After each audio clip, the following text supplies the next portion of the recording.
वो डंपर वाला वो क्रेशर वाला उसको सूट करता है कि उसको वो ठेकेदारी करनी चाहिए।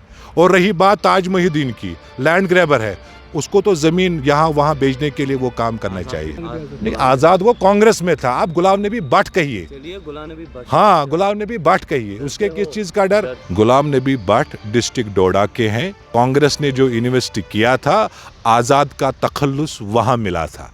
अब कांग्रेस से वो बाहर आए, अब वो गुलाम नबी भट्ट है। बड़े बड़े काराकुलियाँ देते हैं, इनको पता ही नहीं है कि हमारे पैर में जूता है कि पाजामा है कि नहीं है। वही बेईमान लोग आज उसी मुंह से कलमा और उसी मुंह से राम राम, ये भरोसा करेंगे यहाँ के नौजवान? ना ही डरने की बात है, ना ही डराने की बात है।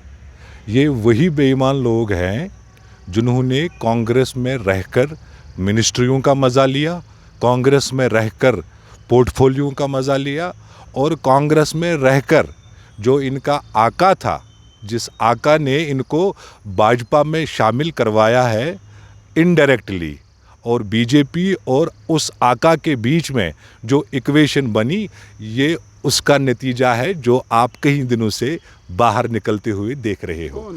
रही बात सरूरी, उसको बता दीजिए, जब पांथा चौक में आप एज R&B मिनिस्टर थे, सिक्योरिटी विड्रा क्यों हुई? बेटी का इशू जब सामने आया, मिनिस्ट्री क्यों ले गई आप लोग?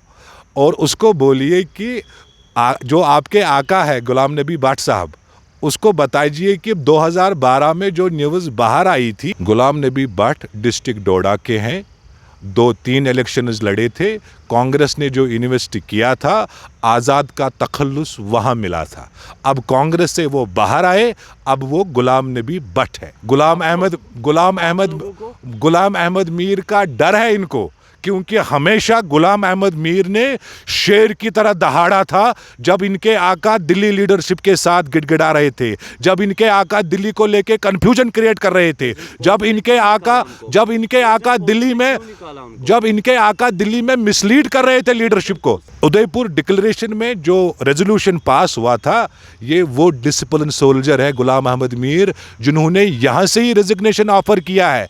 ये इनकी तरह बेईमान लोग नहीं है, ये इनकी तरह इनडिसिप्लिन क्रिएट करने वाले लोग नहीं है, ये इनकी तरफ जो ये बड़े बड़े काराकुलियां देते हैं, इनको पता ही नहीं है कि हमारे पैर में जूता है कि पाजामा है कि नहीं है। किन लोगों की आप बात कर रहे हैं?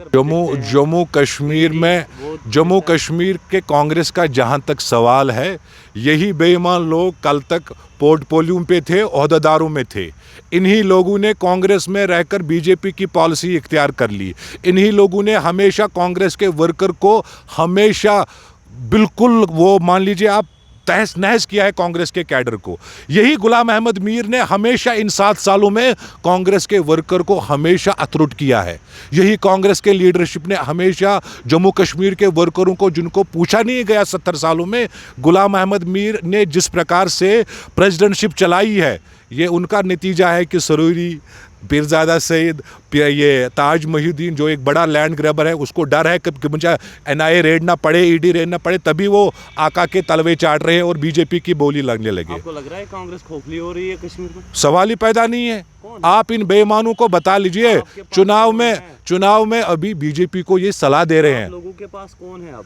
हमारे को जम्मू कश्मीर कांग्रेस में नौजवान है, हम जैसे नौजवान हैं, हम जैसे सिपत सालार हैं। जिस तरीके से राहुल गांधी ने भारत जोड़ो यात्रा निकाला, आप देखो कि पूरे हिंदुस्तान में किस तरह से लोग जुड़ रहे हैं। वो तो ऑलरेडी आज़ाद साहब ने उनको प्रेशराइज किया है कि आप लोगों को हम उठवा देंगे। वो बच्चे लोग हैं, काउंसलर चुनाव लड़ना अपने वार्ड से, उनका क्या हो सकता है? अगर गुलाम नबी भट्ट साहब को लड़ना है तो हम जैसे कांग्रेस वर्करों के साथ लड़ें। मुझे नहीं लग रहा है एक नौजवान लॉयल रहे अपने लोगों से, कोई खतरा नहीं है उसको। लेकिन इन जैसे बेईमानों ने हमेशा जम्मू कश्मीर में कन्फ्यूजन क्रिएट किया है। इन्हीं बेईमानों ने हमेशा कश्मीर के नौजवान को हमेशा यरगमाल बनाया है। लेकिन आज का वो समा नहीं है, आज का वो समा नहीं है। 5 अगस्त से पहले जम्मू कश्मीर में कुछ एक यूनिक माहौल हुआ करता था। 5 अगस्त के बाद इस जो सरेंडर हुआ है ना प्रोटोकॉल इन जैसे बेईमानों का, यही लोग चाहते हैं। मुझे बताओ, 7 साल में गुलाम अहमद मीर प्रेसिडेंट रहा, उसने कभी सिक्योरिटी की बात नहीं की, कभी नहीं। यही लोग उसको मजबूर कर रहे थे, आप ऑनरेबल एलजी के पास जाइए, आप उसको बोलिए। उसने हमेशा कहा है कि हमें सिक्योरिटी की परवाह ही नहीं है। जब लोगों की हम भरपूर तरीके से नुमाइंदा करेंगे और लोगों की बात रखेंगे, वही हमारी सिक्योरिटी है। क्लियर करूंगा मैं। जो भाजपा की तरफ से 25 लाख वोटरों की बात आई थी, उसमें हम जम्मू कश्मीर के जो प्रेसिडेंट थे वकार रसूल वानी साहब, उसने लीडरशिप को बताया 25 लाख के वोटर्स के बिहाफ से उसने अपनी बात रखी थी। बाकी पीएचडी का क्या मामला होगा वो उनकी बात है, मैं उस पर नहीं जाना चाहता हूँ। जो फ्रीक बनाए हैं बीजेपी ने यहाँ कश्मीर में, गुलाम नबी भट्ट साहब 55 साल कांग्रेस में गुजारा, उनके जो हामी थे वही लोग कल जम्मू कश्मीर को चला रहे थे, और वही बेईमान लोग आज उसी मुंह से कलमा और उसी मुंह से राम राम। ये भरोसा करेंगे यहाँ के नौजवान? जब मुल्क को आज़ाद कराने में भगत सिंह निकला था, उसने आंदोलन शुरू किया, हम वही लोग हैं, हमें डर किसी चीज़ का नहीं है। ये भाजपा वाले सुन ले, और उनके जो पपेट्स है ना, जो आजकल ये अलग अलग कम्युनिटीज़ में बात करें, जो नाशाइस्ता लोग इस्तेमाल करते हैं लफ्ज़, ये बेईमान लोग हैं।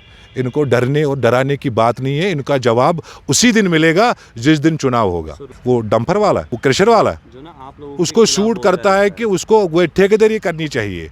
और रही बात ताज महिउद्दीन की, लैंड ग्रैबर है, उसको तो ज़मीन यहाँ वहाँ बेचने के लिए वो काम करना चाहिए। नहीं, आज़ाद वो कांग्रेस में था। आप गुलाम नबी भट्ट कहिए, हाँ गुलाम नबी भट्ट कहिए, उसके किस चीज़ का डर, किस चीज़ का डर?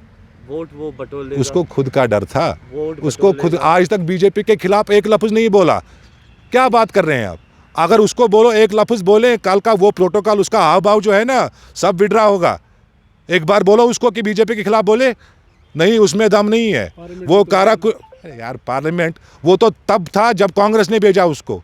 अब कहाँ से आएगा राज्यसभा, अब कहाँ से आएगा मंत्री? ये मत गई। जब ये इलेक्शन कराएंगे वो तो तभी डिसाइड होगा ना।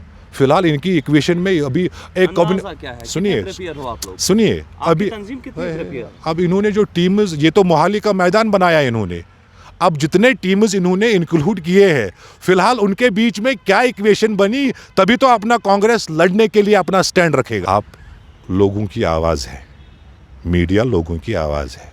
आपको पता है जब पाकिस्तान और श्रीलंका का मैच था, उसमें देखा आपने किस तरीके से श्रीलंका ने डिसिप्लिन का इजहार किया और किस तरह जवाब दिया है।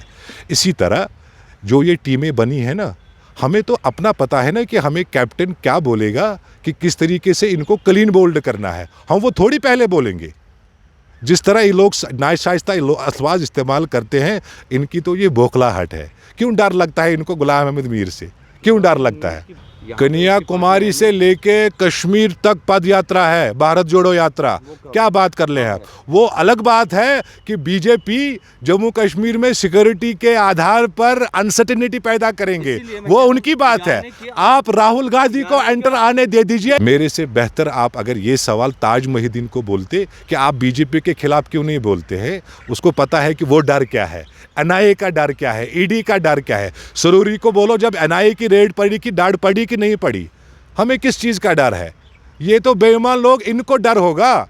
जम्मू कश्मीर में जहाँ तक नौजवानों का सवाल है ना, अभी वो मज़े से, जैसे दर्शक बैठे हैं ना जो टीम के बाहर बैठते हैं, अभी वो देख रहे हैं कौन किसकी पॉलिसी है।